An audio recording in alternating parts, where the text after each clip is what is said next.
கர்த்தருடைய பரிசுத்த நாமத்திற்கு மகிமை உண்டாகட்டும். மகிமையான ஒரு காலையிலே உங்களை சந்திப்பதில் கர்த்தருக்குள்ள சந்தோஷம் அடைகிறேன்.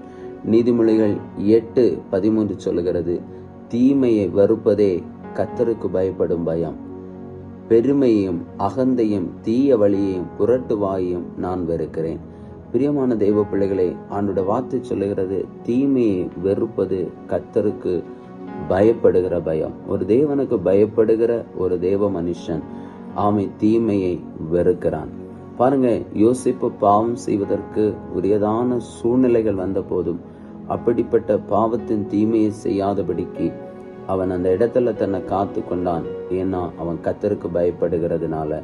எபிரேய ஸ்திரீகளாகிய மருத்துவச்சிகளாய் இருந்த சிப்பீராலும் பூவாலும் அந்த எகிப்தினுடைய ராஜா போட்ட கட்டளைக்கு கீழ்ப்படியாம அந்த பொல்லாப்பை செய்வதற்கு அவர்கள் முன்வரல. ஏன்னா ஆண்டவருக்கு அவர்கள் பயப்பட்டதுனால. ஆகவே தீமையை நம்முடைய வாழ்க்கையில வெறுத்து கர்த்தருக்கு பயப்படுகிற பயத்தோடு நாம் வாழ்வோம். நிச்சயமாக அது நம்முடைய வாழ்க்கையில ஆசீர்வாதம். ஜெபிப்போமா. எங்களை அளவுக்கு அதிகமா நேசிக்கிற அன்பின் பரலோக பிதாவே, நல்ல வேலைக்காக நன்றி செலுத்துகிறேன். எப்போதும் நாங்கள் எங்கள் முன்பாக தீமையை வெறுக்க ஆண்டவருக்கு பயப்படுகிற பயம் எங்க வாழ்க்கையில எப்போதும் இருக்க கிருபை தாரும். இந்த நாள் எங்க வாழ்க்கையில ஆசீர்வாதமா இருக்கணும்ப்பா.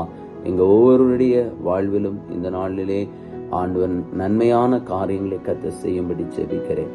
ஆசீர்வதியும் இயேசுவின் நாமத்தில் தருகிறோம் நல்ல பிதாவே. ஆமேன், ஆமேன். God bless you. கர்த்தர் உங்களை ஆசீர்வதிப்பார். ஆமேன்.